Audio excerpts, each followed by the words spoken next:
Donc, ça me donne beaucoup de plaisir de vous souhaiter la bienvenue à notre mini-conférence de l'Institut d'éthique appliquée.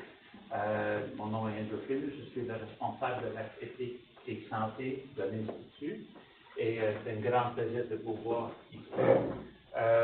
On a une série de mini-conférences durant la session et quelques-unes auront lieu ici à vendredi. On essaie de façon réfléchie dans les places sur le campus pour attirer l'intérêt du monde. Donc, c'est vraiment un grand plaisir de vous voir ici aujourd'hui.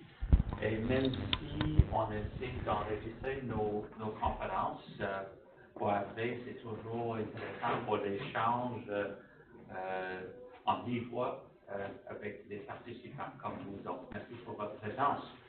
Avant de présenter Mme Terrien, je veux juste dire que, comme je dis, il y a quelques événements qui sont liés et j'aimerais juste attirer votre attention de regarder la page, le site web de l'Institut. Il y a beaucoup d'informations sur nos événements, sur nos activités et aussi d'être à l'aise de mettre votre nom pour recevoir directement le bulletin de l'IDIA et aussi la page Facebook avec tous nos événements qui sont annoncés au fur et à mesure.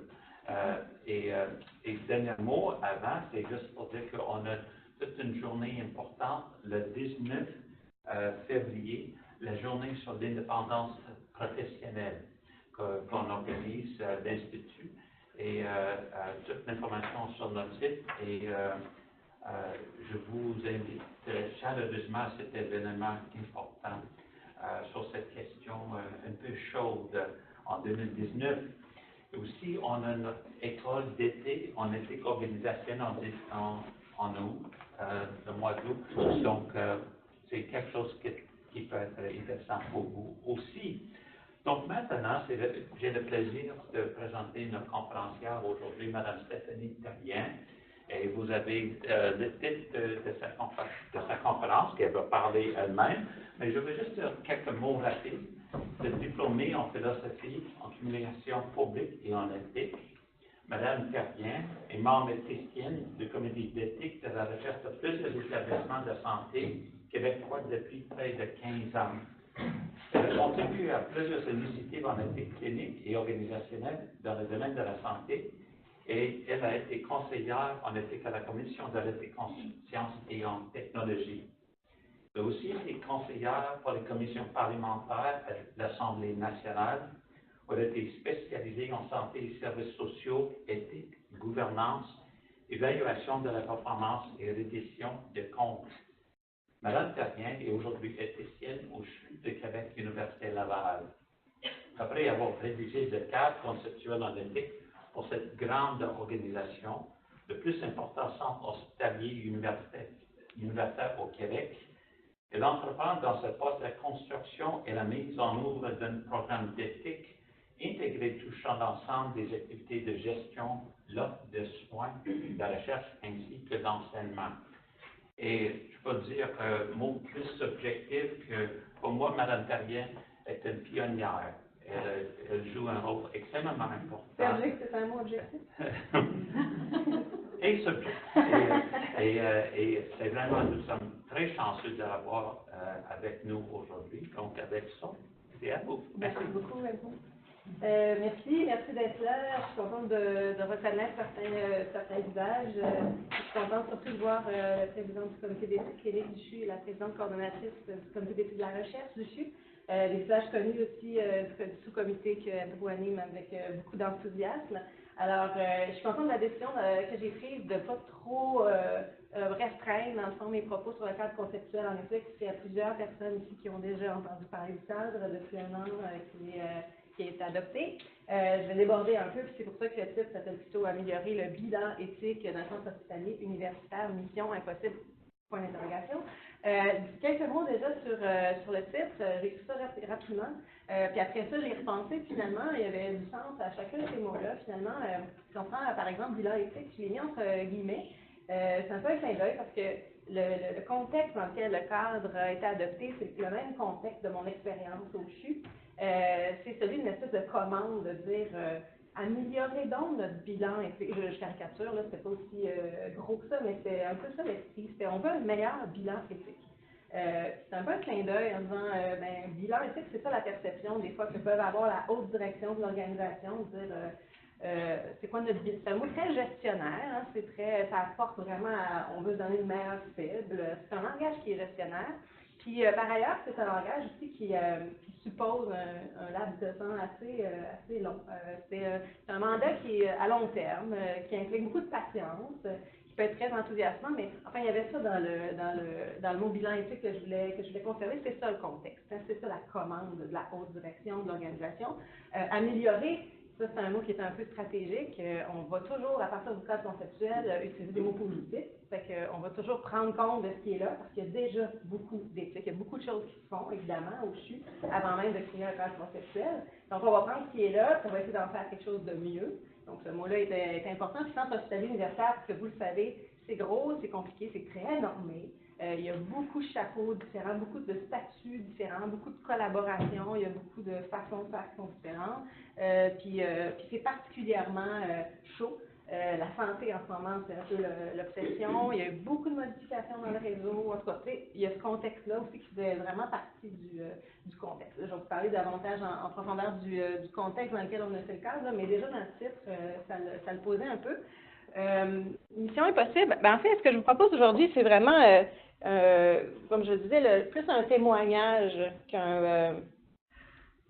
qu'une conférence. Là. Je veux vraiment aller sur quelque chose de positif. Déjà, j'ai de la misère à changer de page. Ça, c'est pour montrer à quel point je déteste faire des PowerPoints, à quel point je suis nulle en PowerPoint. C'est quand j'ai su que c'était un PowerPoint commenté qui allait se retrouver sur on va peut-être le couper au montage à cette phrase-là, mais déjà, c'est parce que je voulais vous proposer quelque chose qui est très personnel. Ça, c'est comment je me suis sentie, comment je me sens, puis c'est vraiment un récit que je vais faire aujourd'hui de comment j'ai vécu et que je vis encore cette histoire que je vais vous raconter. Donc, je ne parle pas au nom du CHU aujourd'hui, je parle pas, c'est pas la volonté de mes patrons que je viens vous raconter, c'est pas leur perception, c'est la mienne, c'est ce que moi je vois dans ce qu'on est en train de faire, puis ce que moi je ressens, quelque part entre super puissance, parce que là, on est tellement motivé quand on arrive dans un mandat comme ça, on dit améliorer le CHU, écoute, c'est comme hier. Fait que là, ça, c'est la madame qui a le vent dans les cheveux, puis qui se sent très armée, là, puis qui porte la lumière en plus, là, tu sais. Puis de l'autre côté, ben, c'est porté par vraiment une foi inébranlable, tu sais, j'y crois, là. Moi, je pense qu'il y a quelque chose qu'on va faire mieux, je sens que les gens en ont envie, donc c'est vraiment peut-être pas dans le sens de la sauveuse, là, pas du tout, mais dans le sens de la motivation, en tout cas, de transmettre quelque chose qui est peut-être comme quelque chose comme une foi, là, enfin. OK. Donc, surtout l'idée, c'est que c'est personnel puis que ça ne concerne que mon expérience. Donc, c'est surtout pas ce que je vais vous raconter, un exemple à suivre ou une inspiration c'est vraiment ce qu'on est en train de vivre. C'est vraiment ce titre-là que je vous le communique aujourd'hui. Rapidement, je disais un mot du contexte. Bon, le CHU, comme vous le savez, c'est 5 hôpitaux. Je passe rapidement parce que je sais que l'audience connaît bien la région de Québec et comment les soins sont organisés, mais essentiellement, c'est 5 hôpitaux, géographiquement pas très éloignés, mais tout de même des soins qui sont dispersés dans 5 lieux géographiquement différents. Des équipes, comme je le disais encore là, c'est un petit peu la complexité, donc 13 500 employés. Donc, d'un point de vue éthique organisationnel, si vous voulez, il y a 13 500 personnes avec lesquelles les RH ont un lien direct. Par contre, 1540 médecins ou autres professionnels de la santé qui sont des travailleurs autonomes. 590 bénévoles. Il va s'ajouter bientôt des patients partenaires qui vont avoir aussi un statut qui est un peu différent, des chercheurs affiliés, des étudiants.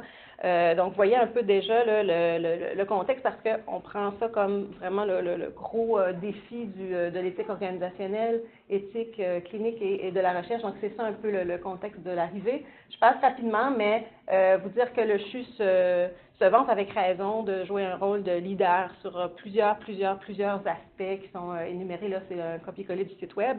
Mais pour vous dire que moi, quand j'arrive et que je vois ça, je me dis, il n'y a aucune raison qu'il ne soit pas aussi un leader en éthique et surtout que sa mission, qui est une mission universitaire, là, je disais centre hospitalier universitaire, c'est un contexte qui est particulier, mais c'est une mission qui est aussi celle de la recherche, de l'évaluation des nouvelles technologies, des technologies innovantes, de l'enseignement. Il n'y a pas de raison que ça ne se passe pas aussi pour ce qui est de l'éthique. Donc, il y a un mandat, là, une mission, là, je pense, qui est à jouer au CHU de leadership. Je passe rapidement sur l'éthique, mais parce que je disais tout à l'heure, effectivement, il y a beaucoup d'éthique déjà en place à mon arrivée ou avant de faire un cadre conceptuel. Il y a beaucoup de travaux, mais il y a aussi beaucoup de soutien, puis une structure déjà existante, quand même caractérisée par trois sphères. Hein.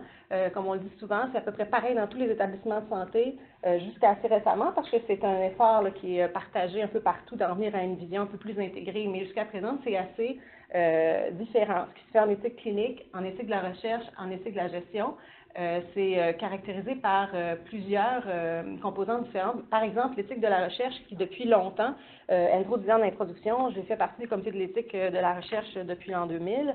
On le sait, ça existe, c'est fort, c'est réfléchi depuis longtemps, avec aussi tout ce que le ministère a proposé comme encadrement et ce qu'il a donné aussi comme mandat au comité d'éthique de la recherche, qui sont indépendants, qui sont donnés par le CA et qui ont un mandat d'approuver des projets de recherche. Tout à l'heure, quand on va parler d'approche, de ce qu'on essaie de faire en éthique clinique, en essayant de sortir de l'approche clinique que l'éthique est une approbation de sage, dans le contexte de l'éthique de la recherche, il faut voir que le comité d'éthique de la recherche ont ce mandat-là qui est donné par le ministère de dire que c'est au comité d'éthique de donner une approbation sur la validité éthique d'un projet de recherche avant qu'il ne puisse être entamé.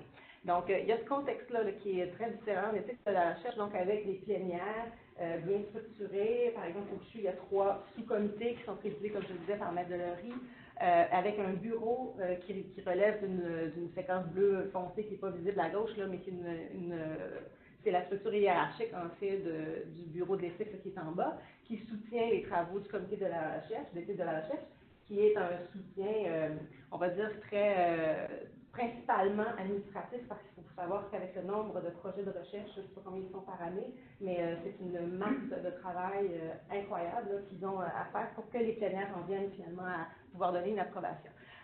Comité d'éthique clinique, c'est une vingtaine de cardiologues à peu près de membres qui sont essentiellement des cliniciens, donc qui se réunissent une fois par mois pour discuter soit sur des demandes d'avis, soit sur des consultations qui ont eu lieu pendant le mois, mais essentiellement, donc, ce sont des cliniciens qui se réunissent une fois par mois. Donc, très peu, si vous voulez, sinon pas, d'éthiciens internes là, qui contribuent aux travaux en éthique clinique. En éthique de la gestion et de la gouvernance, c'est encore plus flou parce qu'il n'y a pas de structure comme telle existante, il n'y a pas de comité ou de...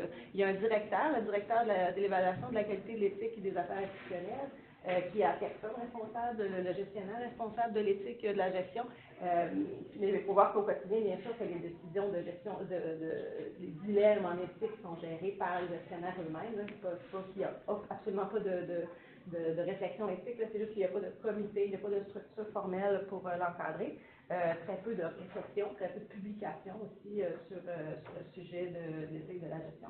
Donc, en gros, c'est le contexte. Je ne vais pas rentrer trop dans les détails de la gouvernance, puis même par la suite, je pense que ça vaudrait le coup de faire vraiment un atelier spécifiquement sur la gouvernance de l'éthique, parce que c'est une réflexion qu'on a à peu près au quotidien, c'est là-dessus qu'on a souvent à s'ajuster dans le quotidien. Là, ça mériterait comme tel, mais là, je vais passer rapidement parce que la commande que j'avais, c'était plutôt de parler du cadre conceptuel lui-même.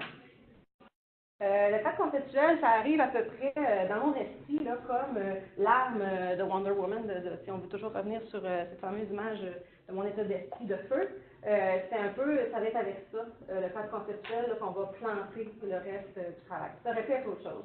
Avec le mandat d'améliorer le bilan, plusieurs personnes sont parties sur un diagnostic.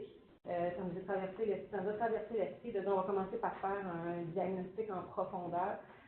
Moi, quand je suis arrivée, il y a aussi ça, c'est ça que c'est vraiment un récit, mon affaire, mais c'est quand je suis arrivée, il y avait déjà eu une consultation qui avait eu lieu avant d'arriver au cadre conceptuel. Et il faut aussi avouer que Agrément Canada exige que les établissements de santé disposent d'un cadre conceptuel. Donc, oui, il y a le pouvoir théorique puis le choix délibéré d'en faire un. Il y avait une exigence par ailleurs de procéder à cet exercice-là. Puis comme il y avait eu déjà une consultation préalable, moi j'ai eu accès à tous les verbatims de ces rencontres-là. J'avais déjà pas mal d'informations sur comment les gens percevaient les perceptions des gens à peu près sur les priorités à donner sur le thème de l'éthique de façon très, très large. Alors, on est parti là-dessus en se disant qu'est-ce qu'on va aller, parce qu'à partir de là, on était à peu près ouvert à tout. Là. Moi, comme je vous dis, je suis un peu de l'extérieur. J'arrive à peine en poste, puis je prends compte ce que je remarque beaucoup dans mes lectures, c'est beaucoup de sentiments de détresse. Même si les gens qui ont été consultés sont des gestionnaires, ne sont pas nécessairement des gens qui sont au quotidien, soit dans la recherche ou soit dans les soins cliniques. On entend beaucoup parler de détresse, de dilemme, de malaise, on ne sait pas comment s'en sortir, on sait pas, c'est beaucoup d'interrogations et une espèce quand même de sentiment réfractaire à l'éthique. Ça transparaît, même si c'est pas dit explicitement comme ça, mais il y a tellement de normes, il y a tellement de chartes, il y a tellement de protocoles, on peut à peu près rien faire dans un hôpital sans qu'il y ait une marche à suivre. Puis là, on dit, on veut nous amener une autre charte, on veut nous amener un autre protocole à suivre. L'éthique, c'est quoi, là, une autre affaire? Déjà, il y a les codes de déonto. Ce que je vois aussi ressortir, c'est, écoute, l'année passée, on a adopté un code d'éthique, là. Ils l'ont mis dans le journal. On a eu des formations sur le code d'éthique. On peut passer à autre chose. En général, ça va bien.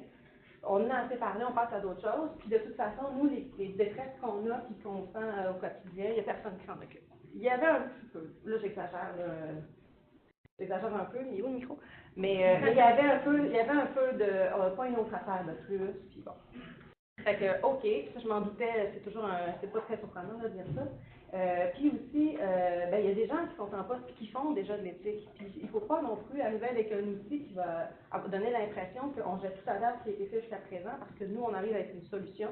Il y avait ça, là. Il fallait tenir compte aussi de tout le travail qui était déjà fait. Puis moi, comme je le disais, j'ai été membre des comités d'éthique externes, là, mais quand même, j'ai vu tout le travail qui était fait. Donc j'avais un peu cette perception-là aussi. Bref, on essaie de construire un outil vraiment qui allait nous amener à une espèce de vision un peu idéale, qui va avoir après ça à être approuvée. Il y a tout un processus après consultation pour le faire approuver, donc on a perdu un petit peu de l'idéal, mais pas tant. Puis c'est un cadre qui a voulu vraiment être conceptuel. Donc c'est le titre, là, le cadre conceptuel. La limite qu'on y a mis, c'est de ne pas aller vers l'action concrète. C'est très volontaire.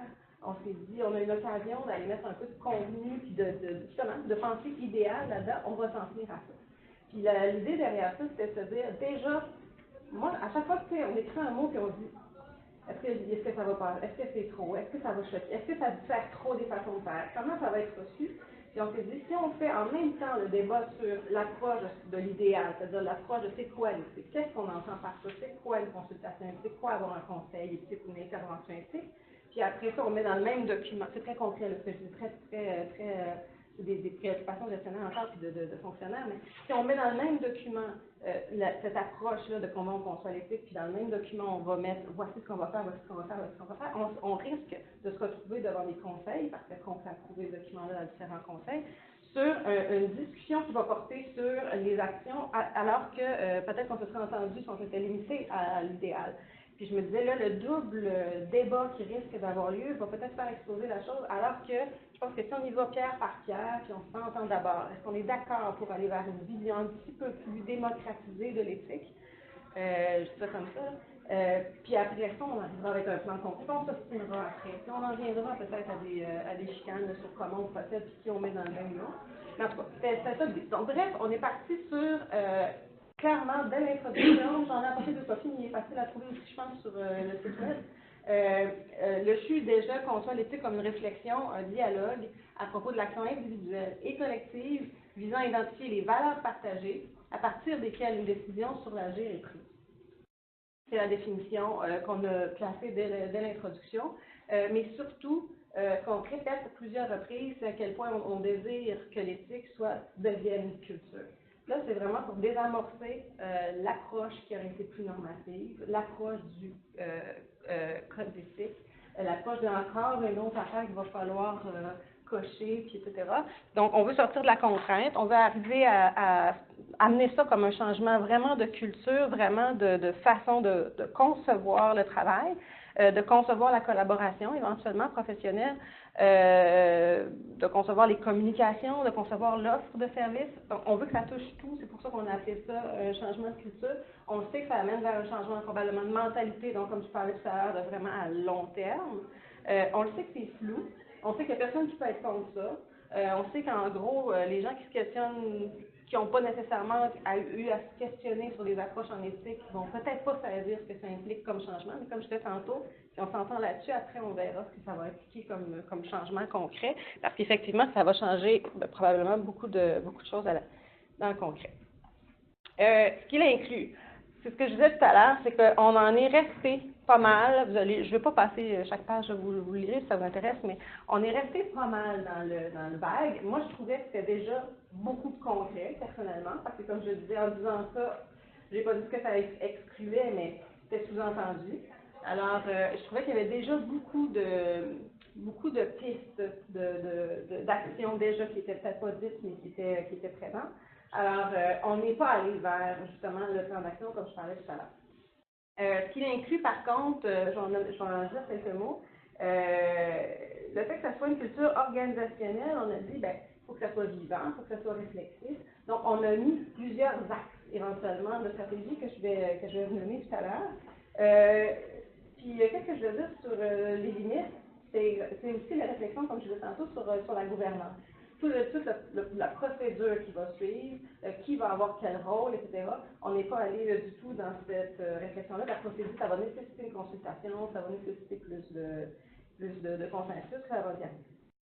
Il y a quand même des grands principes là, qui étaient là-dedans et qui auraient pu faire réagir en disant qu'on voulait, par exemple, améliorer les compétences de tous les intervenants.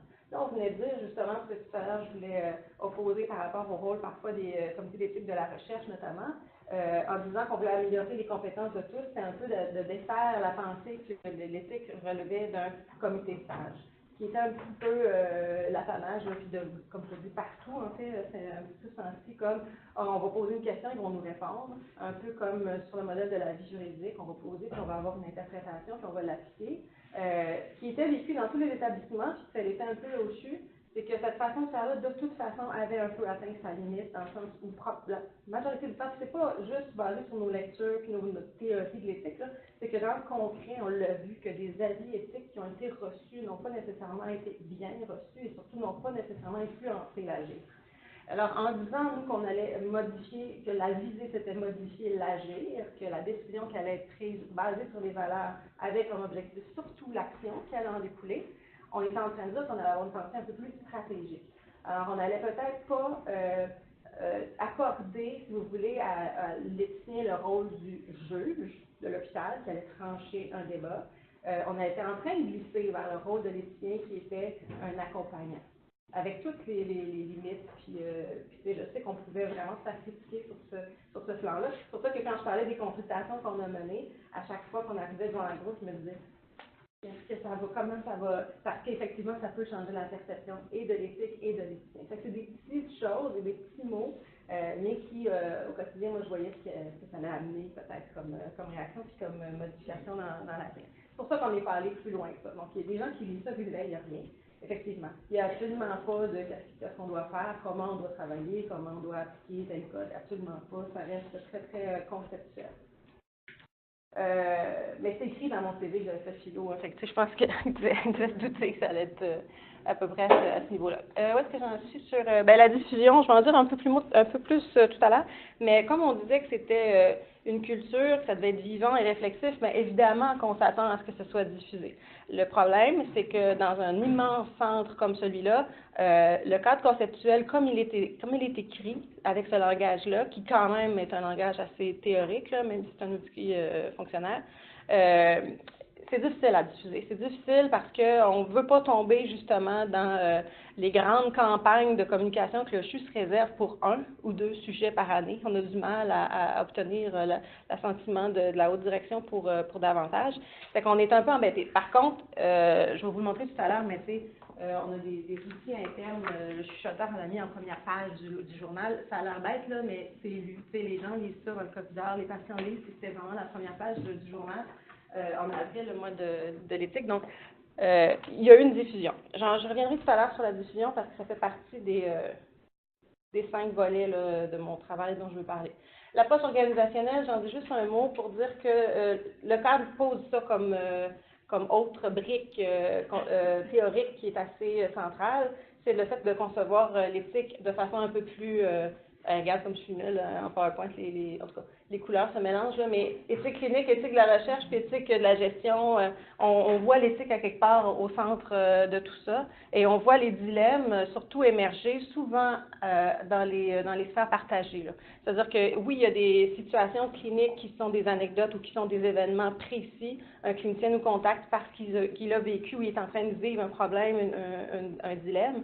Le jour où on s'aperçoit que c'est récurrent, ça devient peut-être organisationnel. Ça devient peut-être la responsabilité de l'organisation de se dire, hey, qu'est-ce qu'on offre comme service, qu'est-ce qu'on offre comme soutien à ces situations qui sont récurrentes. Et je vais en parler tout à l'heure, mais l'importance de la collaboration pour arriver à un modèle un peu plus intégré de l'éthique est fondamentale.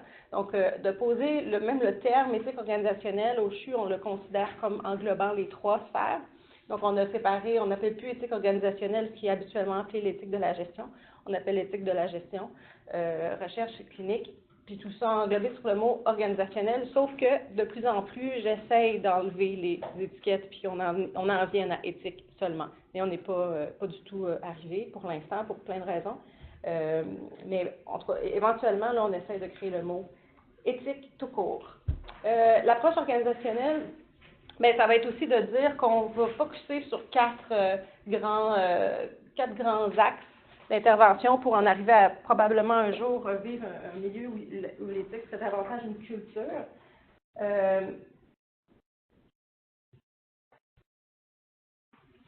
Les quatre axes, j'en ai parlé tout à l'heure, c'est renforcement des compétences de tous. On ne parle pas de connaissances, on va un peu plus loin, on appelle ça compétences. Je vais vous donner un exemple tout à l'heure de comment nous-mêmes on a appliqué ce premier axe dans notre travail. Amélioration des services de soutien, donc on y croit au comité d'éthique, on y croit aux structures déjà existantes en soutien. On pense qu'on peut améliorer ces services-là, puis le mot service n'est pas anodin. On va essayer de positionner l'éthique davantage comme un service que comme une police ou une façon supplémentaire d'encadrer le travail. Et ça, c'est très à dessein aussi. Je pourrais me faire beaucoup critiquer là, sur ça parce que effectivement, que l'éthique, on pourrait dire, c'est la base là, dans la vie. On devrait imposer certaines façons d'agir.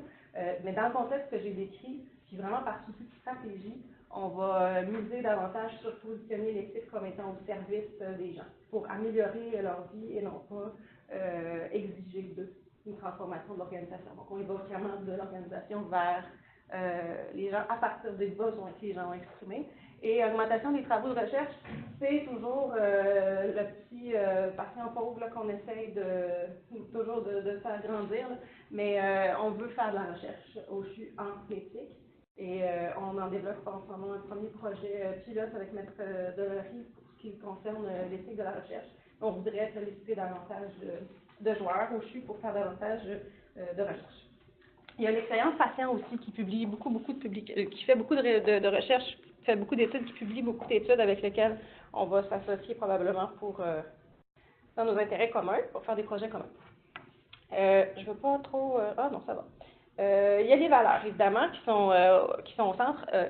Le travail qui avait été fait en consultation auparavant, avant d'arriver au cadre conceptuel, a été lui-même précédé par une grosse démarche de planification stratégique au CHU. Et c'est une des occasions où la PDG de l'époque avait choisi de consulter tous les intervenants. Donc, tous les bénévoles, professionnels de la santé, employés, tout le monde s'était prononcé sur les valeurs. C'était une grosse consultation. Et ils en avaient retenu 4. Donc, on a fait le choix de garder les valeurs organisationnelles, de ne pas aller sur une autre consultation sur s'il y avait des valeurs éthiques qui auraient été différentes. On s'en est tenu aux valeurs organisationnelles. Ce que je dis beaucoup, puis depuis ce temps-là, ce qui ressort beaucoup, c'est vraiment l'humanisme qui est toujours au cœur des préoccupations. À chaque fois qu'on a un dilemme où on amène les gens à réfléchir à partir des valeurs, c'est toujours l'humanisme qui ressort en premier. Donc la valeur, moi, ce que j'entends, qui est la plus partagée, mais aussi qui est la plus menacée dans la plupart des dilemmes, qui ressort beaucoup comme une source de cynisme, même un peu par rapport à certaines actions, c'est l'humanisme. Les autres sont l'excellence, l'innovation et la collaboration. C'est les 4 valeurs qu'on a. Donc, le code conceptuel revient là-dessus, surtout pour dire l'importance des valeurs, en fait, là. Puis décliner parce que c'est quand même des concepts, comment on appelle ça, des mots valises. Donc, c'est ce qu'on leur a déjà reproché. En gros, là, le cadre conceptuel, je ne sais pas si je vais aller plus que ça dans les détails, parce que ce qui est intéressant, je trouve, c'est de voir aussi comment est-ce que juste les 4 grands axes, là, puis les principes globaux, là, comment ça se concrétise, puis qu'est-ce qu'on en a fait, comment on l'a utilisé par la suite, puis les défis que ça pose aussi. Donc, je ne sais pas si vous voulez que j'en dise plus, je peux m'adapter, là, je pourrais en dire plus sur le cadre conceptuel, mais en gros, moi, je m'arrêterai là, puis je passerai à la prochaine étape. Ça va? Là, dans mon récit, où j'en suis, c'est que, comme vous le savez, une fois qu'on a écrit un document, on soumet la première version, puis là, effectivement, ça enclenche toute une série d'approbations nécessaires. Moi, ça donne que je suis pas, pour la première fois, je suis pas consultante, là. Je suis dans les murs, je suis là de 9h à 5h, moi, il reste plein de temps, plein de possibilités pour démarrer autre chose en parallèle. Donc, même si le cadre n'est pas approuvé, on se dit, puis même au moment de son approbation, il faut commencer à communiquer, il faut commencer à se mettre un peu dans l'espace public du petit village qui est le CHU. C'est quand même un village, c'est quand même pas mal de monde. Alors, on se dit, on va commencer tout de suite à semer quelques graines. Donc, première chose, le petit mot magique qu'on a, on l'a présenté aussi dans le fichoteur, on s'est fait une signature. On commence, hein, on fait des petits outils là, juste pour dire comment est-ce qu'on aborde on n'a pas un plan de communication, on n'a rien pour l'instant. On ne s'est pas entendu sur un plan d'action. Il n'y a rien à communiquer comme outil, comme soutien nouveau. On est en approbation de cadre conceptuel. On est dans une perspective de très long terme. Mais on peut quand même commencer certaines petites actions, comme de se créer une signature, essayer d'être présent. On écrit une chronique tous les mois dans ce petit journal organisationnel. On essaie de se faire voir, de se faire entendre, de rencontrer des gens. On va rencontrer la commissaire aux plaintes. On essaie de créer déjà des petits réseaux. Dans les stratégies, plus ça c'est des actions, mais dans les stratégies aussi, avec ce qu'on a vu dans le cadre conceptuel, on va essayer de valoriser aussi davantage le rôle du conseiller en éthique. Ça, c'est vraiment dans les changements de perception. C'est vraiment dans le langage qu'on va utiliser. Jusqu'à présent, comme je le disais tout à l'heure, quand on parle d'un milieu où souvent, par tradition, c'est le comité d'éthique, c'est un comité de stage, souvent la personne qui porte le titre de conseiller en éthique sert un peu même pas d'intermédiaire entre la direction et le comité, mais carrément de soutien administratif. Donc, puis ça c'est historique, là, puis ça peut dépendre aussi des compétences individuelles, évidemment, mais de ramener le rôle de conseiller en éthique pour atteindre ce qu'on disait tout à l'heure comme un rôle davantage d'accompagnant, puis de producteur d'outils, puis de donneur de formation, etc. Donc, de valoriser ce rôle-là comme étant un rôle professionnel. Après ça, présenter l'éthique comme un service, je l'ai dit tout à l'heure, sortir du maudit formulaire de plus, là, et dire, peut-être ça peut, tu sais, quand vous ne vous sentez pas sûr, quand vous avez un malaise, ça peut être juste une piste de réflexion supplémentaire. Donc, ça va peut-être pas vous dicter quoi faire, mais ça va peut-être vous aider à prendre une meilleure décision pour vous-même et pour votre équipe et surtout pour votre patient. Ensuite, miser sur la collaboration, les réseaux, les projets déjà en cours, ça, c'est sortir un peu de... ça, c'est notre sujet. T'sais, par exemple, les gens qui parlent de consentement aux soins, on se dit, ça, là, c'est un sujet éthique. Oui, mais parce que s'il y a déjà une initiative en cours, puis que peut-être c'est peut-être plus procédural, par exemple, si l'équipe de la qualité s'occupe déjà de consentement, des fois, il faut accepter de laisser un peu le leadership, qui est peut-être fondamentalement un sujet qui aurait relevé probablement de l'éthique, mais de miser sur les projets déjà en cours parce que ça fonctionnait avant. Le CHU existait déjà, puis ces sujets-là ont déjà été abordés. C'est pas parce qu'un étudiant arrive qu'on va soudainement s'intéresser au consentement aux soins, ça a toujours fait partie des réflexions puis des problèmes qui ont été... donc, il faut se percevoir vraiment comme juste un joueur de plus, là, puis un peu oublier le costume de Wonder Woman du début. Je vais voir si je m'étais mis des notes, là, c'est comme ça avec ma...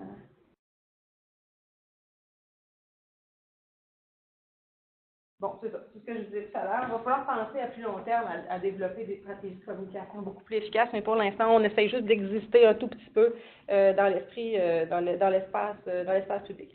Il a été adopté en février, donc il va y avoir bientôt 1 an, le cadre conceptuel. Donc, depuis ce temps-là, il y a une démarche surtout qui a été... Bon, j'ai donné des exemples. C'est que tant qu'on n'a pas d'outils concrets, puis on n'a pas de stratégie concrète, il y a tout de même toutes sortes de petits textes, de petites choses, de petits gestes qu'on peut poser. Dans le cadre du journal du chuchoteur, là, je fais un article par mois. Ben, on y va sur des sujets un peu généraux qui peuvent concerner à peu près tout le monde. Je ne vais pas dans les grands débats. Je ne suis pas encore partie sur voici ce qu'il fait.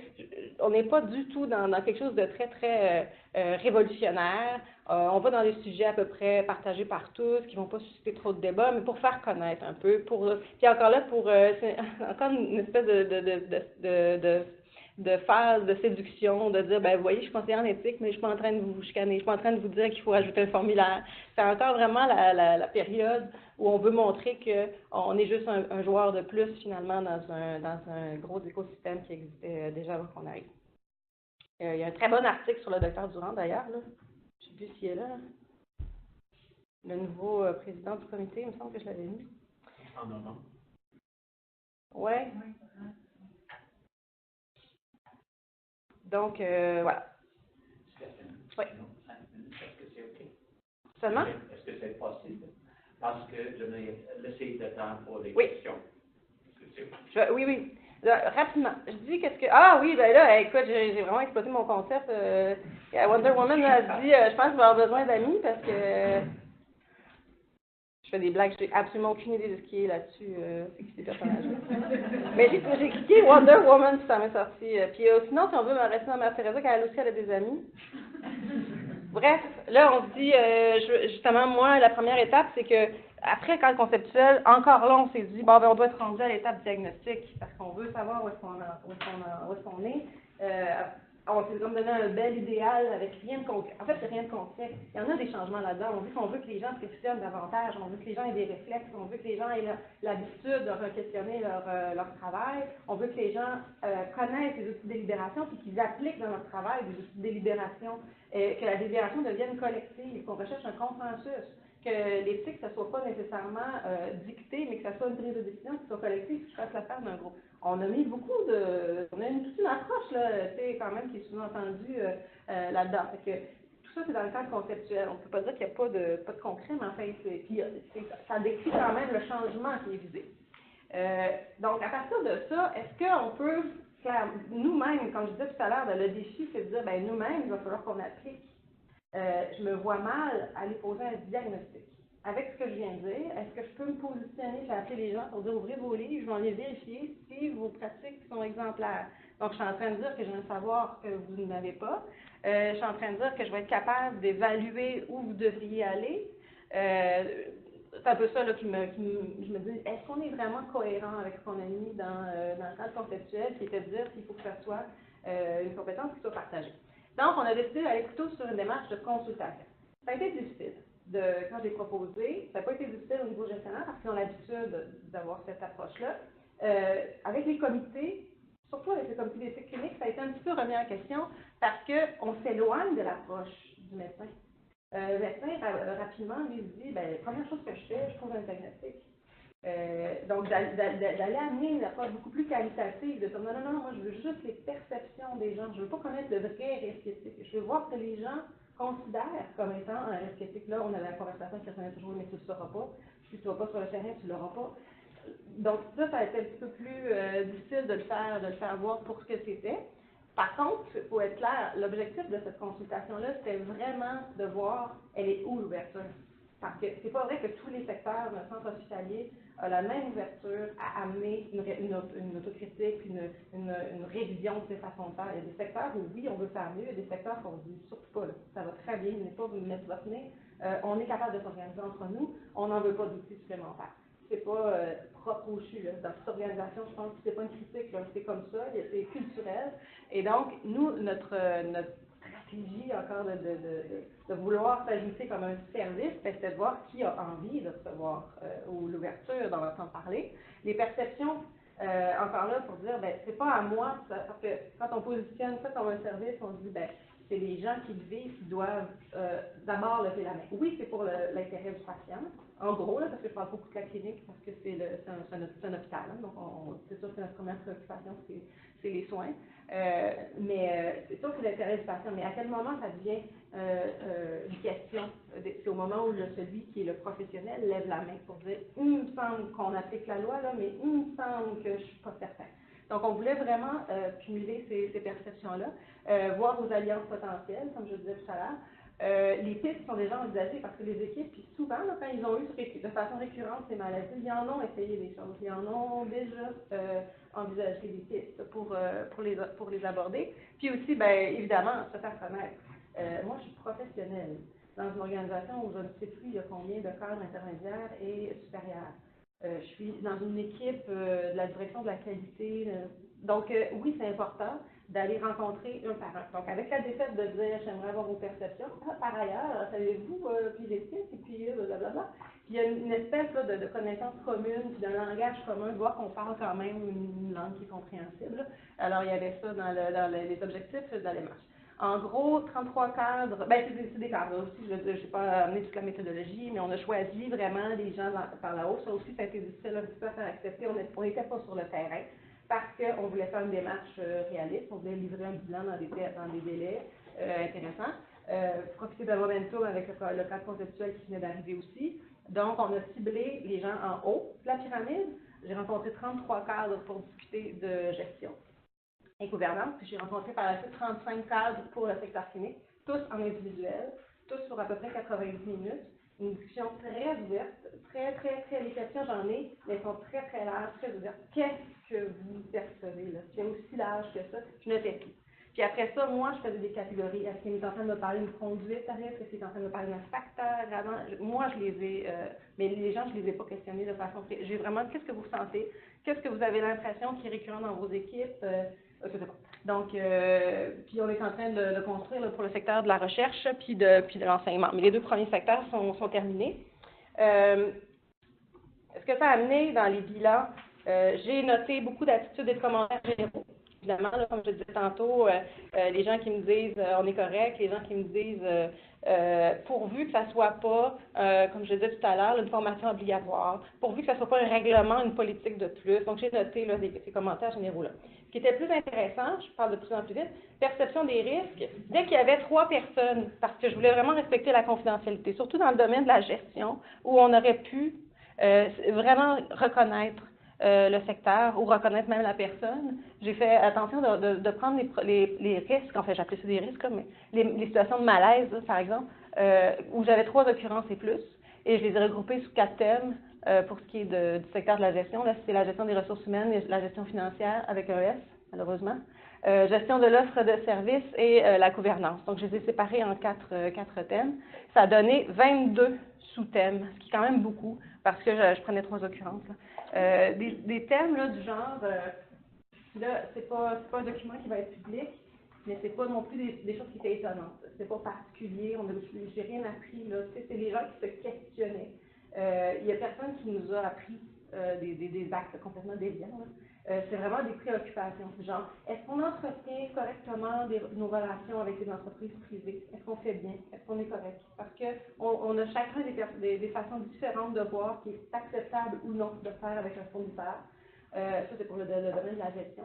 Est-ce que les rencontres de travail doivent tout le temps se faire dans le CHU? Est-ce que c'est correct d'aller au restaurant? Bon, ce genre de questions-là sur les conflits d'intérêts, en gros. Mais aussi en termes de collaboration, en termes de professionnalisme, il y a beaucoup de choses qui sont sorties. Puis là, des fois, c'est à la limite avec la clinique, hein, parce qu'on est, comme je disais, dans un hôpital, donc les gens me parlent de ça, même en termes de gestion, ça déborde un peu sur la clinique. J'ai tout pris, j'ai mis ça sous 22 thèmes, on a déposé ça au CA, le CA l'a eu, le CA fait « il se passe tout ça », puis on a dit « ah non, fin de diagnostic », on répète le fait qu'on n'a pas été voir la véracité, on n'a pas été voir les pratiques, c'est des perceptions, mais ça fait un choc. Donc, comme à peu près n'importe quelle démarche un peu autocritique, là. Puis comme je le dis, c'est pas des gens qui ont pointé des actes, c'est des gens qui ont mentionné ressentir des bilans. À chaque fois, à chaque ligne, je répétais ça, selon la perception, mais quand même, là, quand la liste ressort, ça a fait quelque chose. Là, déjà, ça dépasse le cadre conceptuel qui montre à quel point on veut être bon. Là, on avait des fois des questionnements qu'on se disait, ça c'est un petit peu la base. Des attitudes qu'on pense qui sont vraiment pas présentes dans nos murs. Les gens se questionnent là-dessus, c'est qu'on se dit, peut-être que, donc 22 comme ça sous thème. Ce que ça a donné, oui, c'est mis, les recommandations, c'était pas des recommandations sur les priorités. J'avais pas envie de dire, moi, dans mon bureau, là, je regarde ça, puis ah oui, les relations avec les fournisseurs, ça, c'est très urgent. Encore là, je me suis vraiment positionnée comme quelqu'un qui est capable de qualifier l'action, ce qui n'était pas le cas, je peux aller voir. Alors, les recommandations, c'est surtout de faire diffuser au moins ce bilan-là à ceux qui avaient été rencontrés, et de mettre la responsabilité de la priorité à la haute direction du juge. Donc, je m'attendais à ce que les priorités, finalement, d'action qui découleraient de ce bilan-là soient prises par la haute direction, ce que j'ai déposé donc au comité de direction et qui en est venu à créer un comité. C'est pas bureaucratique, c'est pas, je me suis pas dit une autre structure, au contraire, tout à l'heure j'ai montré les 3 sphères, je disais qu'il y avait beaucoup d'enjeux qui étaient à la frontière entre les deux, puis c'était le cas dans le bilan. Quand on parle par exemple, il y en a une que je peux mentionner parce que c'est aux frontières avec la clinique, c'est de manière générale, on est beaucoup trop paternaliste. On a une attitude trop paternaliste avec les patients, encore aujourd'hui, puis même avec tous les efforts qui sont faits. C'en est un des thèmes. C'est aussi large que ça, hein, les préoccupations que j'ai gardées. Donc là, est-ce qu'on va envoyer ça au comité d'éthique clinique? Qui doit éventuellement, c'est quelque chose qui est très très large, dans l'attitude des cliniciens. Lui-même, on serait bien embêté là, demain matin de monter un programme là, sur le paternalisme, mais c'est même pour vous montrer que les préoccupations des gens, c'est des préoccupations qui sont dans l'approche, qui sont dans la culture même de la relation de soins. Alors, c'est quelque chose qui est aux frontières. Par exemple, des fois, les projets de recherche qui se développent dans un établissement ont des impacts sur les soins cliniques. Et ça, est-ce qu'on a une préoccupation là-dessus? Est-ce qu'on demande au comité d'éthique de la recherche d'écrire un document de répartie? Donc, il y a beaucoup d'enjeux qui étaient trop entre les sphères dont j'ai parlé tout à l'heure. Donc, ce comité-là, c'est un comité qui va être vraiment stratégique. Donc, comme je le disais tout à l'heure, on voulait que les priorités viennent de la haute direction. La haute direction a dit, parfait, on va créer un comité qui va se donner les priorités d'action.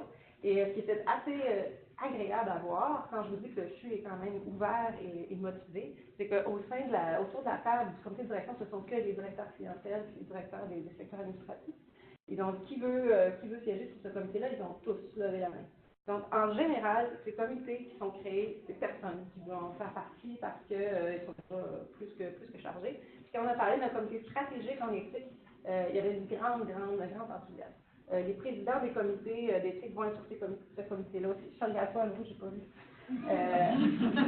C'est meilleur, hein? Ouais. Donc c'est ça. Fait que un comité. Je le vois pas du tout comme une surcharge, je le vois comme un moteur de mouvement puis de changement. Je pense que ce comité-là va mandater des structures, puis il va se passer des choses sur des sujets pour lesquels on n'avait pas les ressources là, pour le moment de travailler, puis pas la pogne qu'il fallait pour le faire. Ça a donné aussi un petit peu plus de consultation. Le fait d'aller rencontrer tous ces gestionnaires-là, 75 au total, c'est sûr qu'on a eu plus de demandes par la suite. Par contre, ça, c'est à très court terme. Je pense que ça a créé un boom au moment où je les ai rencontrés, puis ça tend à se raréfier. Là. Donc, je pense que c'est ça qui montre aussi qu'il faut communiquer constamment, puis revenir toujours avec quelque chose de différent, sinon on va encore se perdre dans le grand paysage. J'ai inventé un verbe, je vais me rendre jusque-là au moins, parce que la quatrième, donc on a fait le cadre, on a communiqué un peu plus, on a fait la consultation, puis là, on va comiter, parce qu'on va comiter, j'ai inventé le verbe. Mais c'est parce qu'avec ce comité-là, je le présente ici là, rapidement, mais je vais passer plus vite parce que c'est de la gouvernance. Mais on va comiter, puis on va développer parce que, par ailleurs, avec tout ce qu'on a dit tout à l'heure, dans les grands axes d'intervention, il fallait commencer quelque chose aussi de façon un peu plus transversale. Je vais juste donner l'exemple des ateliers. On donne pas, puis il y a pas eu plein d'occasions, mais les occasions de formation qu'on a eues jusqu'à présent, on les appelle pour formation. On essaie d'intégrer ce qu'on a dit dans le cadre conceptuel, qu'on ne détient pas un savoir ni rien. Donc, on appelle ça vraiment des ateliers. On dit qu'on veut rendre les gens plus compétents. Donc, peut-être pas plus connaissants de l'histoire, puis de la philo, puis des approches en éthique, mais peut-être plus compétents au quotidien. On essaie de faire des ateliers très concrets, très pragmatiques. Et donc, au lieu de représenter qu'est-ce que la délibération, on fait une délibération. Donc, avec mon collègue François, c'est quand même assez, François Pouliot, qui est éthicien clinicien aussi avec moi, Ce qui est intéressant, c'est qu'on va prendre un cas qui a été vraiment soumis, donc un cas réel, on le joue au présent. Donc, on va devant une équipe là, qui nous a demandé le truc, puis on pose la question clinique qui s'est posée, puis on dit qu'est-ce que vous faites? Puis là, les gens interagissent là-dessus. Puis là, on va faire la grille de délibération sans qu'ils s'en aperçoivent, on va questionner qu'est-ce que dit les codes. Puis là, on va passer à l'autre étape. Quelles valeurs sont impliquées dans la liste? Quel est le dilemme? Bon, la connaissez, la grille de déclaration. Mais au lieu de leur faire une présentation magistrale sur qu'est-ce qu'une délibération, on la fait en réel. Puis on raconte pas l'histoire au passé non plus, on raconte au présent comment eu le vit, puis on leur donne pas de réponse. Donc à la fin, c'est une décision qui est prise par le groupe, puis on dit toujours, ben, avec les informations que vous avez dans le contexte où vous êtes, avec les sentiments que vous avez, avec le passé que vous avez, avec les valeurs que vous partagez aujourd'hui, voici la décision à laquelle vous êtes arrivé. On les invite après ça à utiliser cette façon de réfléchir-là dans leur travail. Puis en même temps, on leur montre ce qu'aurait fait un étudiant si l'étudiant avait été sollicité dans le contexte de cette situation clinique-là. C'est à peu près ça l'accompagnement qu'on aurait fait. Donc, ça a plusieurs objectifs. De démystifier un peu la délibération éthique, d'arriver à discuter de façon collective avec des horizons des fois très, très différents les uns des autres, et de montrer que si vous appelez le conseiller en éthique, il ne va peut-être pas vous dire quoi faire. On n'arrive même pas à une conclusion. Il va vous guider par contre dans la façon de réfléchir. Donc, c'est juste un exemple de dire, ben, quand on a écrit ce cadre conceptuel-là, il y avait de l'approche, mais là, on n'a pas le choix. Dans chacun de nos gestes, même nous, comme à chaque fois qu'on fait une intervention, on n'a pas le choix nous-mêmes de l'appliquer. Donc, on parle même plus on n'a pas le mot formation en ce moment. Ça va peut-être arriver parce qu'il y a quand même des choses sur lesquelles, oui, il y a du contenu vraiment de base qu'il va falloir donner. Mais pour l'instant, on essaie de faire davantage d'interactifs. Parallèlement, le deuxième point, c'est quand même qu'il y en a eu des politiques, il n'y avait pas de politique, il n'y avait pas de règlement pour les conflits d'intérêts. Donc ça, c'est un outil qui est assez objectif qu'on avait ce besoin d'encadrer un peu mieux les gestionnaires qui ont à traiter des cas de conflits d'intérêts, enfin les prévenir d'abord, puis après ça, de les gérer s'il y en a.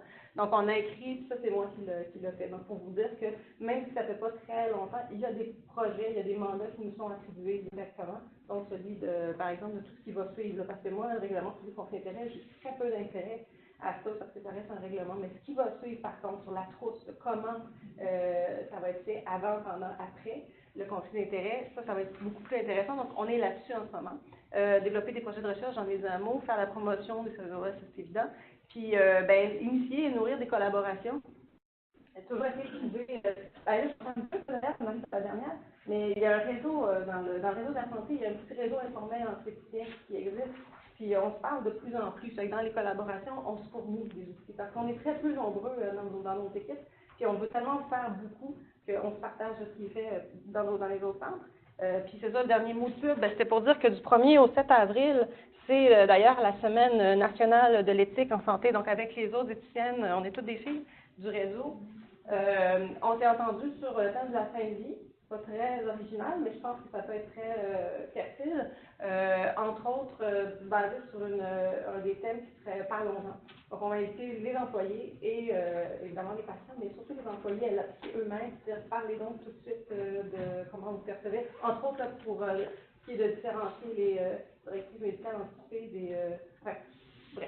Je ne vais pas entrer en détail, mais ça va être un peu ça le thème. Donc, si vous avez envie ou de l'intérêt ou de faire quelque chose pendant cette semaine-là, Andrew, si dans ces réseaux, il y a des gens, ça va être, on va essayer de faire une semaine un petit peu plus dynamique cette année au Québec. Et on embauche. On aimerait ça avoir des conseillers en éthique pour mettre un peu plus d'épaule à la roue. Donc, si vous avez des contacts intéressés, écrivez-nous ou écrivez à l'IDEA, puis à l'IDEA. Puis on va vous parler de ce qu'on a envie de faire, puis avec... quel genre de profil on pourrait travailler dans l'avenir. C'est tout. Merci beaucoup. Hey, salut.